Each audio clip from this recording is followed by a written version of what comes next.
Les vraies voix Sud Radio, 17h-20h, Philippe David.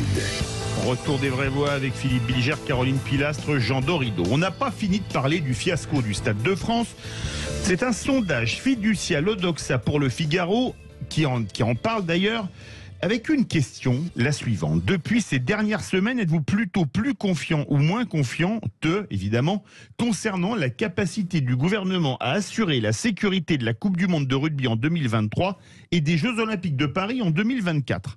59% de non, 73% des sondés se disent en colère et inquiets, et 90% considèrent même qu'ils ont donné une mauvaise image de la France dans le monde. Bref, entre mensonges répétés de l'exécutif, contredits par les témoignages des supporters de Liverpool et du Real, et les 9000 plaintes, plus de 9000 plaintes, déposées par les supporters anglais, on comprend mieux les doutes des Français, surtout quand on pense à la cérémonie d'ouverture qui aura lieu le long de la Seine sur un parcours pour le moins compliqué à sécuriser. Comme 59% des Français, pensez-vous que la France n'est pas capable d'organiser les prochains grands événements sportifs? Et vous êtes 84,9% à dire oui. Avec nous, Florian Berthet, ex-membre du GIGN, directeur de la sécurité et de la tranquillité publique à Aix-les-Bains. Bonsoir. Bonsoir. Bonsoir. Le moins qu'on puisse dire est que la confiance n'est pas de mise à 1 an et demi de la Coupe du Monde de rugby et à 2 ans des JO. C'est l'effet final de Ligue des Champions? Alors effectivement, en ce moment, on ressent dans les médias qui traduisent cette impression une forme de stress et une forme d'inquiétude. Pour autant, la France sait gérer des événements majeurs, que ce soit à Paris ou en province, et elle est capable de gérer correctement sur le thème de la sécurité des événements de grande et très grande envergure. Philippe Bilger. Je ne serais peut-être pas aussi pessimiste que nos auditeurs, mais je peux les comprendre en même temps. Il y a deux choses qui m'ont inquiété, en dehors du caractère absolument scandaleux de ce qui s'est passé au Stade de France, sur beaucoup de plans, et en particulier pour ce qui me concerne au regard de l'insécurité et du drame vécu par beaucoup de gens, étrangers ou français. On s'est satisfait trop vite du fait que ça n'était qu'une catastrophe relative, comme il n'y avait pas de mort.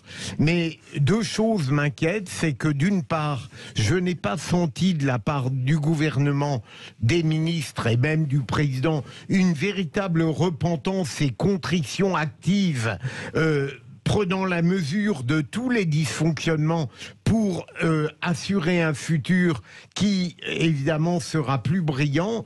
Et le deuxième élément, c'est que je ne suis pas persuadé que nous ayons la capacité aujourd'hui de concilier l'aptitude à l'organisation et la volonté d'autorité qui seuls pourront permettre la réussite d'une manifestation.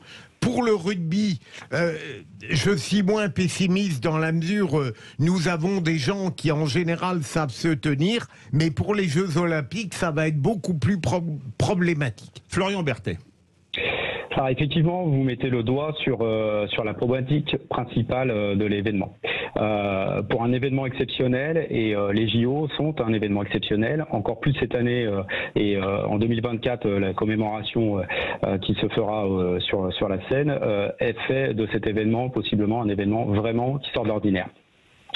En province, régulièrement, on est amené à sécuriser des événements beaucoup plus simples, mais il est entendu que les standards de la sécurité doivent être mis en œuvre. Et on a, à moindre échelle, les mêmes problématiques. J'ai la chance d'avoir un maire, M. Renaud Beretti, qui, lui, prend à bras-le-corps ces problématiques et est en mesure de donner les moyens.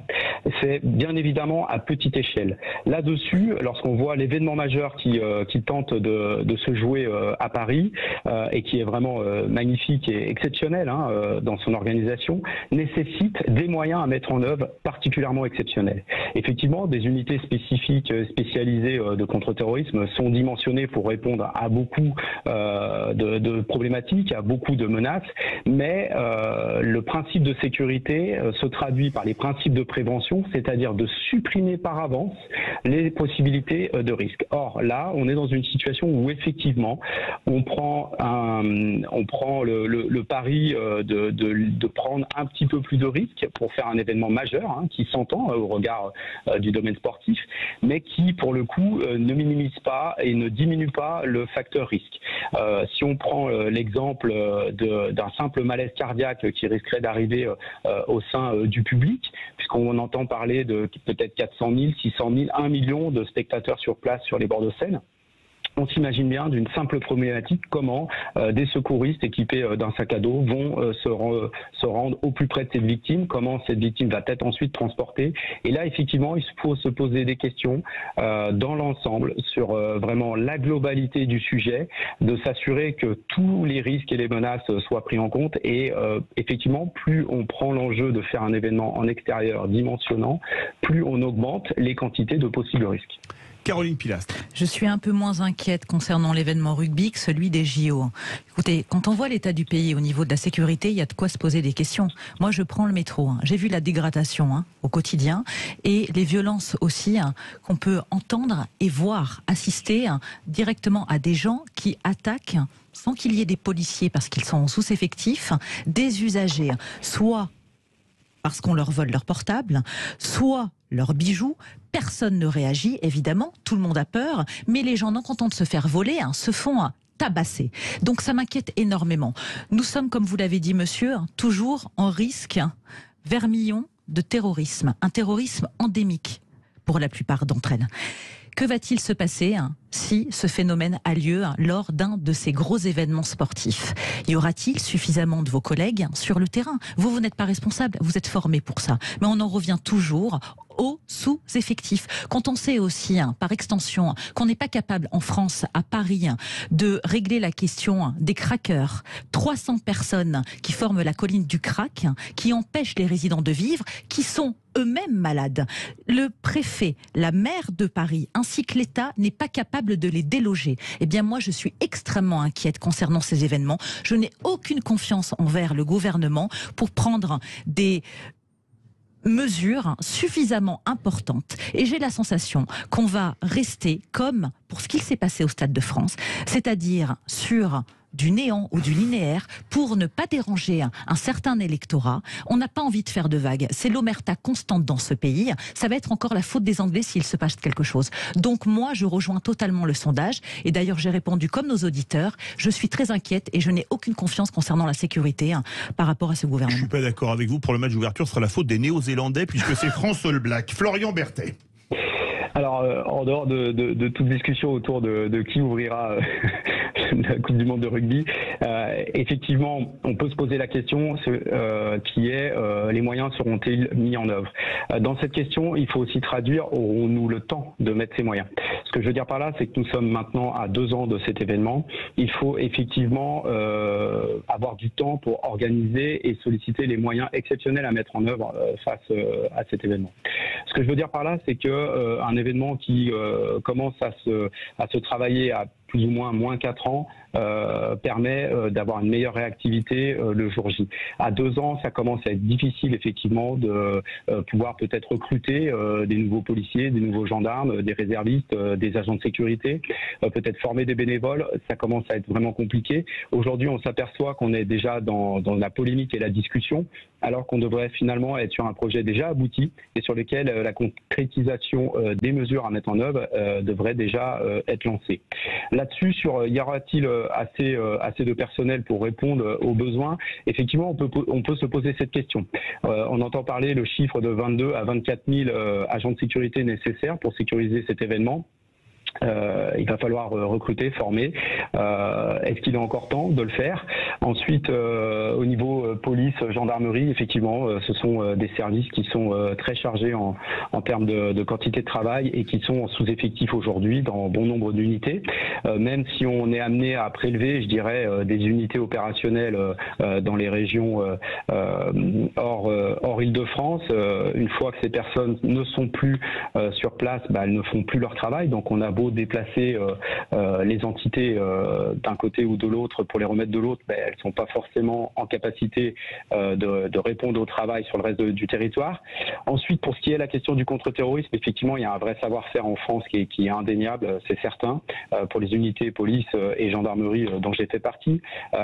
Malgré tout, la quantité du public, la continuité de l'événement nécessite d'adapter des mesures et de prendre des mesures un petit peu spécifiques.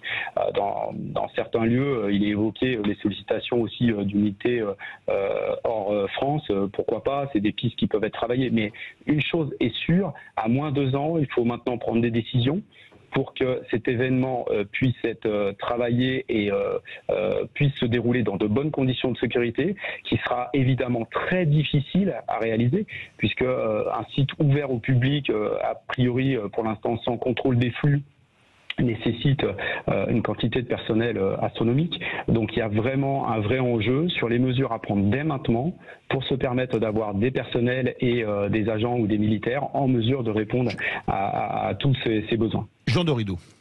Oui, non, j'aurais une question parce que je vous écoute attentivement depuis le début et donc je vous entends dire que la France, manifestement, d'après vous, elle est tout à fait apte à organiser ces grands événements. Et là, manifestement, le dernier grand événement en date, c'était ce fameux match contre Liverpool. Et là, c'est vrai que ça n'a pas été le cas. Ça s'est quand même mal passé. Même le ministre de l'Intérieur a fini par présenter ses excuses. Et c'est vrai que c'est vraiment une addition de savoir-faire en réalité. Ces grands événements, il y a l'aspect sécurité, il y a l'aspect des soins, vous l'avez très bien rappelé, si quelqu'un se met à faire une attaque cardiaque, un AVC ou autre. Il y a la question de la billetterie, on a vu, ça peut paraître simple quand on n'est pas du métier, toutefois, juste vérifier qu'un individu a bien un billet correct pour accéder justement à sa place, eh bien ça prend du temps, ça nécessite des moyens humains et techniques, c'est très très compliqué, ça nécessite aussi une coordination, parce que vous l'avez rappelé, il y a des personnels civils, des personnels militaires, il y a des sociétés privées, enfin il y a tout un tas de personnes qui ne dépendent pas des mêmes directions selon les zones pour sécuriser tout ça. Et qu'est-ce qui vous fait dire, au vu de cette mauvaise expérience du match contre Liverpool, qu'est-ce qui vous fait dire que la France va savoir gérer les JO et la Coupe du Monde de rugby et autour de quelles compétences majeures d'après vous? Comme il a dit 2 fois le match contre Liverpool, vous avez compris que Jean Dorido est supporter de Real Madrid. Je peux rien vous cacher. Florian Berthet. J'apprécie particulièrement la question et sa tournure et je peux y répondre encore mieux. Tout simplement, ayant fait partie 13 ans du GIGN, c'est sur la compétence des hommes, la compétence technique que toutes les unités françaises on retrouve, et c'est là-dessus où je tiens à dire que le pays est compétent. Compétent pourquoi? Parce qu'il a une vraie expertise, un vrai savoir-faire. On a une des meilleures polices, une des meilleures gendarmeries au monde. Faut-il encore qu'elles soient en effectif suffisant? Faut-il encore qu'elles soient utilisées et faut-il encore qu'elles soient utilisées au bon moment? Donc, à mon sens, oui, la France est capable de relever ce défi. Oui, elle a des unités opérationnelles qui sont absolument extraordinaires. Et pour m'être confronté au milieu international, je vous assure qu'en France, on est vraiment au top du top. Là-dessus, simplement, il faudra effectivement un vrai chef d'orchestre, une personne qui sera en capacité de commander effectivement toutes ces personnes. Donc, que ça va de l'agent de sécurité jusqu'aux forces de l'ordre, en passant par les pompiers, il y aura effectivement à un moment donné un besoin d'un vrai chef d'orchestre pour s'assurer que cette coordination fonctionne bien. Et à un moment donné, il faut mettre des moyens exceptionnels. Ces moyens sont forcément d'un coût extraordinaire, mais à événements extraordinaires, mesures extraordinaires. Les vraies voix, 18h44, vous êtes 85,1% à penser que la France n'est plus capable d'organiser un grand événement. On se retrouve tout de suite avec Florian Berthet. Les vraies voix Sud Radio, 17h-20h, Philippe David. Retour des vraies voix, comme 59% des Français, pensez-vous que la France ne soit pas capable d'organiser les prochains grands événements sportifs? Vous êtes 84,9% à dire oui. Avec nous, Florian Berthet, ex-membre du GIGN et directeur de la sécurité et de la tranquillité publique à Aix-les-Bains. Le sujet fait réagir, tiens, on part direction une ville de rugby. Bonsoir Christian de Clermont-Ferrand. Ouais, bonsoir Philippe et bonsoir les vrais voix. Bonsoir Christian. Christian. Alors, est-ce que vous pensez que la France est prête à organiser la Coupe du Monde 2023 et les JO 2024 ? Bien sûr, et je rejoins Florian Berthet. Bon, je suis un peu partisan parce que je suis colonel de gendarmerie en retraite. Ah, d'accord. bah oui. Ah, là, c'est du C'est corporate, ouais. Là, c'est du corporatisme, mon colonel. Mais ça vous interdit Voilà. pas de dire la vérité. Non, et ancien spécialiste du maintien de l'ordre, hein. Moi j'ai participé à de nombreuses manifestations où j'étais en partie responsable d'un secteur de maintien de l'ordre, hein. Moi j'étais commandant de groupement de gendarmerie mobile à Clermont-Ferrand, donc je connais bien. Alors maintenant, s'il faut revenir sur le problème de Liverpool, il ne faut pas oublier que c'était Saint-Pétersbourg qui devait organiser. Mais oui. On a pris ça un peu à l'arrache, et des grands événements comme ça, mais c'est pas 3 mois avant qu'il faut l'organiser. Ouais, Donc ça, effectivement, il y a peut-être eu un peu de problème. Les Anglais, nous surnommant les grenouilles, on a été un peu la grenouille qui veut se faire aussi grosse que le bœuf, c'est ça le message? Je sais pas si je dois dire Christian ou mon colonel maintenant. Non, Christian, mais on n'a pas eu de problème avec les Espagnols, à mon sens. Il y a eu plus de problèmes côté anglais. Alors, est-ce que c'est du fait qu'ils aient quitté la communauté européenne et qu'il y a eu des problèmes d'entrée? On a 80 000 places au Stade de France. Il y avait 80 000 Anglais avec des fan zones, mais c'est de la folie, quoi. Alors, merci beaucoup, Christian. On va faire réagir. Bon, vous étiez pas colonel, Florian Berthet. Non, je n'étais pas colonel. Bon, Non, après c'est Christian, tout. colonel de gendarmerie en retraite, je vais vous donner un témoignage que j'ai reçu de quelqu'un qu'on connaît bien, Jérôme Laverny. Il sera tout à l'heure dans les vraies voies de l'emploi. Il m'envoie un texto le 30 septembre 2021. L'État a mis en place avec Pôle emploi le site d'offres des JO. Le seul problème, c'est qu'aucune offre ne correspond aux Jeux Olympiques. Qu'est-ce que vous avez envie de répondre à ça, Florian Berthet? C'est un peu Kafka ou Uburois, on ne sait pas. Est-ce que vous voulez répondre à Christian? Vous pouvez l'appeler mon colonel si vous voulez pas prendre des jours d'arrêt, il n'y a pas de problème, hein. Très bien, donc je vais peut-être l'appeler Christian pour le coup. Un peu de rigueur, quand même. Non, mais effectivement, je pense que donc Christian, c'est très bien de quoi on parle ici, hein. Les spécialistes du maintien de l'ordre en France, c'est vraiment des spécialistes reconnus au niveau international. Donc vraiment, le fait de dire que la France sait faire ou ne sait pas faire, à 100%, je vous dis, la France sait faire. Par contre, effectivement, quand on entend, comme vous l'avez précisé, ce SMS envoyé en disant il n'y a aucune offre, effectivement, on se dirige dans la mauvaise direction, on prend le mauvais axe, si je puis dire, c'est-à-dire qu'on ne prépare pas suffisamment l'événement, et l'événement là qui est majeur pour le coup et qui, encore une fois, prend un vrai risque, hein, puisqu'il n'est pas dans une situation entre guillemets simple, puisque aucune manifestation n'est simple. Mais en tous les cas, il n'est pas dans un dispositif assez connu, assez habituel. Il se revendique être exceptionnel et sortir de l'ordinaire. En ça, obligatoirement, il est plus complexe. Et sur un dispositif plus complexe, il faut se pencher encore plus dessus. Et là, je pense qu'on commence à prendre un peu de retard. Merci beaucoup, Florian Berthet, ex-membre du GIGN, directeur de la sécurité et de la tranquillité publique à Aix-les-Bains. Vous aimez le sport, je parie? Oui, j'en pratique encore pas mal. Parce que si Christian est avec nous, là, restez bien à l'écoute de Sud Radio. On a une légende du sport dans quelques instants. Je vous donne le résultat. Vous êtes 84,9% à penser que la France n'est plus capable d'organiser un grand événement sportif.